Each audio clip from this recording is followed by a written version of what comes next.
you explain to YouTube why we're doing what we're doing? Okay. We will let parents know if they come up, we'll have it all inside. They can walk for their child. Okay.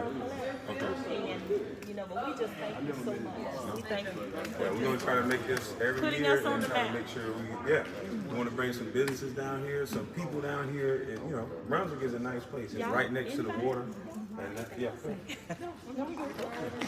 right next to the water. You enjoyed Jacob Island, didn't you? Yeah. So it's beautiful down here. We just got to get people, involved, and that's what it's about.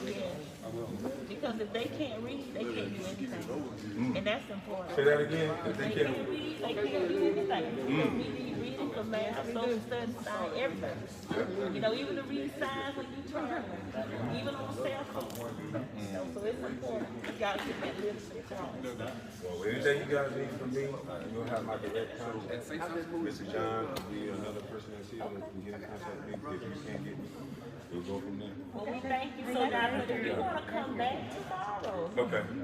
it's starting at 8:30 in the morning, and you be here when the parents come. I'm sure our kids would just love I'll it. make a sneak peek. As a matter of fact, if you're still here in town next week, Okay. on the first day of school, on August 10th, and you can come and stand out here and greet kids and give them a high five. You know how great they are, and how wonderful they are, and have a great year.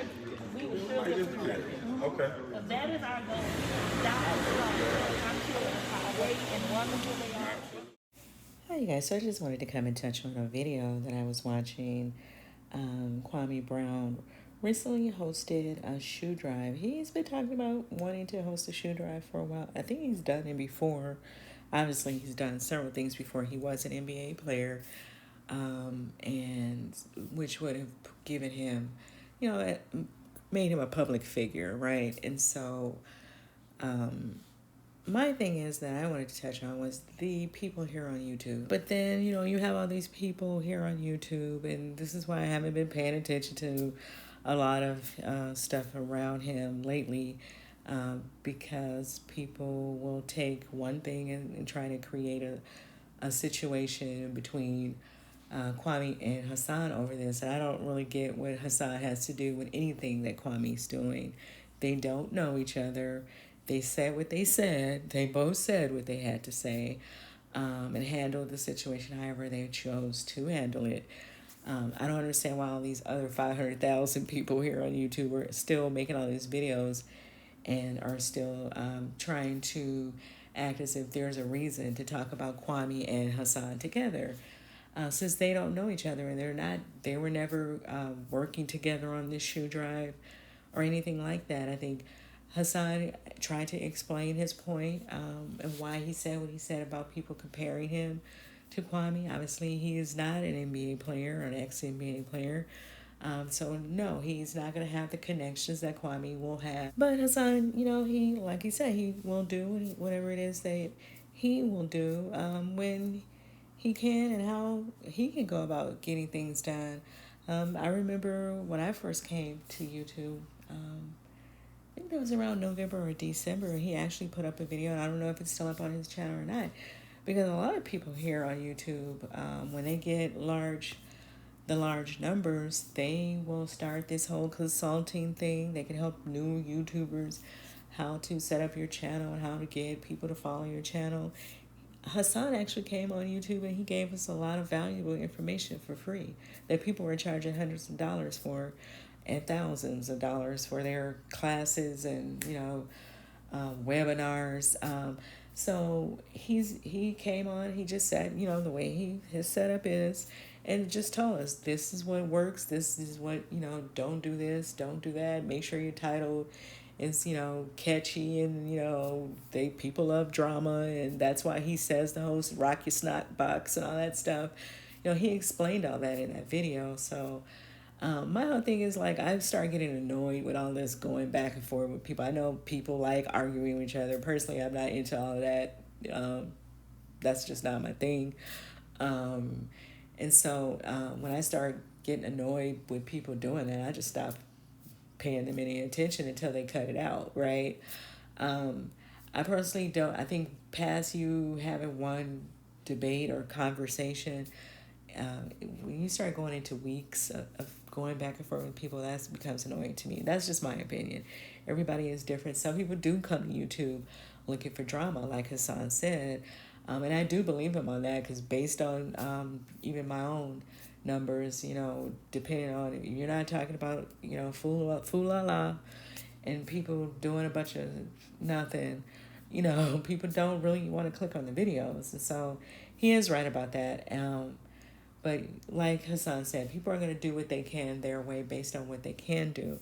He's not a NBA player or a celebrity per se. That was always his point. Like, don't expect him to handle community service the same way as a Kwame Brown or any other public figure, because he has obviously he has subs here on YouTube, and he's been on here a while, and people may know him from the African Bambaataa situation as well, but he is not attached to the resources that a Kwame Brown or some of these other people will have, and half of them don't use. So I appreciate what Kwame is doing. I'm not taking anything from him. I think it's nice that he came to YouTube and is trying to, do work in his community and the city that he's from. I forget where he said that he's from. And, just highlighting some of the nonsense that go on in the media, in Hollywood, in the entertainment industry, in the sports world. I appreciate that he's being honest about that, because I feel like when some other people say it, people tend to, say, oh, you're just jealous of this. Everybody started throwing around the jealous talk and all the other, talking points to get you off the topic of real issues, right? We have a lot of people who look like us that are working against us, and we need to own that. So when you see someone who's trying to do the right thing or trying to do something for somebody other than themselves, even though obviously he's going to benefit from his page doing well as well, so we're not going to overlook that, you still appreciate that. And hopefully he can continue to do his shoe drives. Maybe he can bring it to your city. You want to donate to him, you want to get him more information about what he's trying to do, go over to his page, which is Kwame Brown's Bus Life here on YouTube. And you can also check out Hassan Campbell here on YouTube, and all the rest of these people out here. I'm definitely not trying to say that if people are not doing certain things, that you shouldn't be listening to them. You should listen to whoever you want to listen to on YouTube. How about that? And I'll see you guys in the next video. Let me know what you guys think about what Kwame is trying to do. What do you think about what Hassan is doing? I watch Hassan. I get the alerts and what have you. I don't hear him talking about Kwame. He said what he had to say, and they went through whatever they went through, and he's moved on. Obviously, he has a whole list of other people to go back and forth with, so he really do not need to sit and go back and forth with Kwame. But I do see that there are a lot of people constantly making videos with Hassan's name in them, and maybe he's okay with that, and it is what it is. But let me know what you guys think about all of that. The constant bickering in all of the black sectors that are on YouTube, because it's not just, Hassan and Kwame. Obviously, all of these people are always going at it. We get the black gays, the black women, whether they're talking about politics, whatever it is, community, fake black power folks that's on, because we know all these people on here talking about they black power are fake. And I said what I said about that. Just all of it, the constant back and forward that go on. The finance. I mean, everybody's fighting. Everybody's fighting, honey. Let me know what you guys think about that. Is that something that draws you to YouTube? And I'll see you guys in the next video. Bye.